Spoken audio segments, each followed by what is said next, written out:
Big boss ഹൗസിലെ പട്ടി ഇന്ന് 2 തവണ കുറച്ചു. ഒരു തവണ ജാസ്മിൻ ഉറങ്ങിയപ്പോഴും പിന്നെ ക്യാപ്റ്റൻസി മത്സരാർത്ഥി ശരണ്യ ഉറങ്ങിയപ്പോഴും. ഇതില് ജാസ്മിൻ ഉറങ്ങിയതിനെ കുറിച്ച് നമ്മളൊന്നും പറയുന്നില്ല, കാരണം വിമർശിച്ച് മടുത്തു.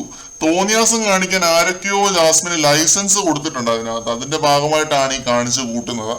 ഉറങ്ങി ഇന്നത്തെ ദിവസം. പിന്നെ ശരണ്യ ക്യാപ്റ്റൻസിയിലേക്ക് നോമിനേഷൻ കിട്ടിയ ആളാണ്. ശരണ്യ ക്യാപ്റ്റൻസി അർഹിക്കുന്നുണ്ടോ എന്ന് ഈ ഒറ്റ കാര്യം കൊണ്ട് തന്നെ വ്യക്തമാണ്.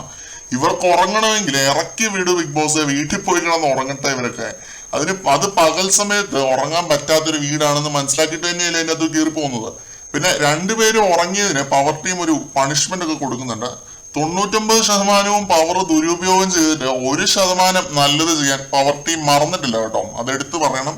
നോറ പോയ ആ ഒരു ബോർഡിൽ എഴുതുന്നുണ്ട് 10 തവണ ടങ് ട്വിസ്റ്റർ പറയണം. അതാണ് ശിക്ഷ കൊടുത്തിരിക്കുന്നത് രണ്ടുപേർക്കും.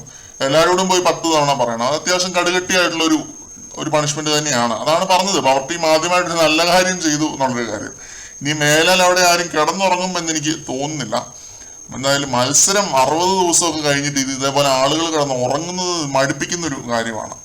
മത്സരാർത്ഥികൾ കിടന്ന് ഉറങ്ങുമ്പോൾ തന്നെ നമുക്ക് ഊഹിക്കാം ഡ്രൈ ഡേ പോലെ തന്നെയുള്ള ഒരു ആംബിയൻസ് ആണ്. 60 ദിവസം കഴിഞ്ഞിട്ടും ഡ്രൈ ഡേ ആണ് ഇപ്പം.